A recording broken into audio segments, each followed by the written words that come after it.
സ്വയം തീർത്ത ഭക്തി മേഖലയിൽ അഭിരമിക്കുന്നവർ എങ്ങനെ സാമൂഹ്യ ബന്ധം സ്ഥാപിക്കും? ഇവിടെയാണ് ക്രിസ്തുവിൻ്റെ ബന്ധവും ക്രിസ്തുവിൻ്റെ ചോദ്യത്തിൻ്റെ പ്രസക്തി നമുക്ക് ബോധ്യമാകുന്നത്.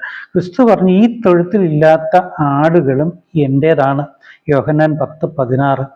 പക്ഷേ ഇന്നത്തെ ക്രൈസ്തവർ സിമുലേറ്റഡ് ആണ്, യാഥാർത്ഥ്യത്തിൻ്റെ അനുകരണം മാത്രം, ആത്മചൈതന്യമില്ലാത്ത നിർജീവമായതും സ്വാർത്ഥരുമാണ് ഇന്നത്തെ ക്രൈസ്തവർ. എല്ലാ പ്രൊട്ടസ്റ്റന്റ് എപ്പിസ്കോപ്പലിന് വ്യത്യാസമില്ലാതെ. അടുത്തുള്ള സഹോദരനെ സ്നേഹിക്കാത്ത നമ്മളെങ്ങനെയാണ് അകലെയുള്ള ദൈവത്തെ സ്നേഹിക്കുക? അത് ചിന്തിക്കേണ്ട കാര്യങ്ങളല്ലേ. എപ്പിസ്കോപ്പൽ സഭകളെ പോലെ അവരവർക്ക് ബോധിച്ച പുണ്യാളന്മാരെയും വിശുദ്ധന്മാരെയും പുണ്യാളത്തികളെയും തിരഞ്ഞെടുത്ത് അവരുടെ സഭ വിശുദ്ധമാണെന്ന് സ്വയം പ്രഖ്യാപിക്കുമ്പോൾ, അവരാണ് യഥാർത്ഥ സഭയെന്ന് പറയുമ്പോൾ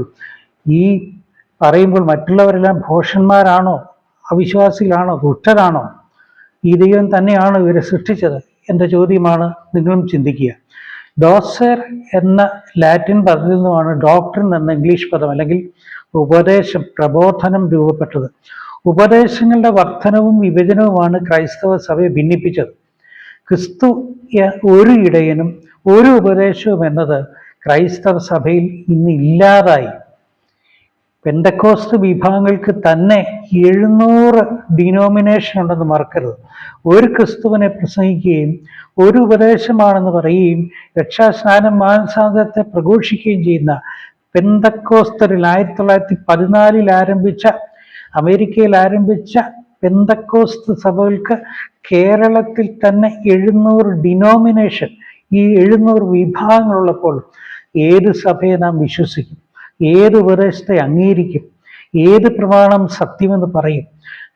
നാം ആരെ വിശ്വസിക്കും? ക്രിസ്തു വിഭജിക്കപ്പെട്ടിരിക്കുന്നുവെന്ന് പൗലോസിൻ്റെ ചോദ്യം വ്യർത്ഥമല്ല. ക്രിസ്തു ഒന്നല്ല, അനവധിയായി പിളർക്കപ്പെട്ടു. ക്രിസ്തു പിളരുന്നത് പോലെ സഭയും പിളരും. വളരുന്തോറും പിളരുകയും പിളരുന്തോറും വളരുകയും ചെയ്യുന്ന ഈ ബഹുമതവിശ്വാസത്തിൽ ഏകസത്യ ദൈവമെന്ന് എങ്ങനെ മനസ്സിലാക്കും? കേൾപ്പാൻ ചെവിയുള്ളവർ കേൾക്കുക. പുരാതന റോമക്കാർക്ക് ഭരണകൂടത്തിൻ്റെ ഔദ്യോഗിക മതവും പൊതുജനങ്ങൾക്ക് അവർക്ക് താല്പര്യമുള്ള മതവും തിരഞ്ഞെടുക്കാൻ സ്വാതന്ത്ര്യം ഉണ്ടായിരുന്നു. എന്നാൽ ഔദ്യോഗിക മതത്തിൽ റോമൻ സീസർ ആയിരുന്നു അവരുടെ ഭരണകർത്താവും ദൈവവും. അയാളെ എല്ലാവരും സ്തുതിച്ചുകൊണ്ടിരിക്കണം. രാജാവിനെ ദൈവമായി കരുതി ആരാധിച്ചിരുന്ന എംപറർ കൾട്ട് എന്നൊരു കാര്യം അന്ന് നിലവിലുള്ളപ്പോഴാണ് ആദ്യ നൂറ്റാണ്ടിൽ ക്രിസ്തുവിനെ മാർഗക്കാർ എന്ന് വിളിച്ചതും യേശുക്രിസ്തുവിനെ അംഗീകരിച്ചവരെ തെരഞ്ഞുപിടിച്ച് പെർസിക്യൂഷൻ, വെട്ടിക്കൊല്ലുകയും പന്തം പോലെ ജീവനോട് കൊളുത്തി നശിപ്പിക്കാൻ ശ്രമിച്ചതുമൊക്കെ അതുകൊണ്ടാണ്. കാരണം തങ്ങളുടെ സീസറാണ് ഞങ്ങളുടെ ദൈവം, ഞങ്ങളുടെ സീസർ ഞങ്ങളുടെ ചക്രവർത്തിയാണ്. സീസർ എന്ന് വെച്ചാൽ രാജ ചക്രവർത്തി എന്നാണ് അർത്ഥം. അതിലപ്പുറം ഒന്നുമില്ല. ഭരണകൂടം എന്താണ് പറയുന്നത് ആ വ്യക്തി ദൈവമാണ്. ക്രിസ്തു ദൈവമാണെന്ന് അവർ പറഞ്ഞില്ല, അതുകൊണ്ട് ദൈവത്തെ ആരാധിക്കാൻ പാടില്ല. നിയമം മൂലം വിലക്കിയിരുന്ന അവസ്ഥ. യേശു ക്രിസ്തു മാത്രമാണ് തങ്ങളുടെ കർത്താവും ദൈവവുമെന്നും സീസർ കേവലം മനുഷ്യൻ മാത്രമാണെന്നും രാജ്യത്തിൻ്റെ ഭരണാധികാരി മാത്രമാണെന്നുള്ള പ്രഖ്യാപനം ക്രീഡ് നടത്തി.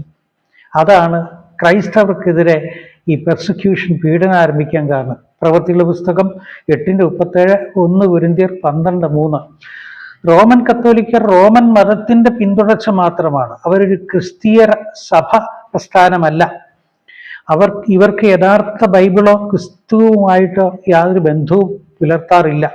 മറിയഭക്തി, വിശുദ്ധഭക്തി, അന്ധവിശ്വാസം, ആചാരങ്ങളെല്ലാം ചേർന്നാണ് കത്തോലിക്ക മതം. ഏതൊരു സമൂഹം നിലനിൽക്കുന്നതും വളരുന്നതും ബന്ധങ്ങളിൽ കൂടെയാണ്. സോഷ്യോളജി ആൻഡ് തിയോളജി അത് ഇന്നില്ല. ആധുനിക കുടുംബങ്ങൾ അണുകുടുംബങ്ങളായതിനാൽ വ്യക്തിബന്ധങ്ങളുടെ കണ്ണികൾ നഷ്ടപ്പെട്ടവരായി സോഷ്യൽ അനലൈസിങ് വളരെ ആവശ്യമായിരിക്കും.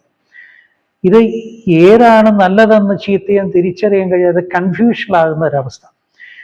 ആദ്യത്തെ 5 നൂറ്റാണ്ടുകളിൽ പിതാക്കന്മാരുടെ കാലഘട്ടം അല്ലെങ്കിൽ പാട്രിയാറ്റിക് പീരീഡ് എന്നാണ് അറിയപ്പെട്ടിരുന്നത്. ഉപദേശങ്ങളുടെ രൂപീകരണവും ക്രോഡീകരണവും ഈ കാലഘട്ടത്തിലാണ് രൂപപ്പെട്ടത്.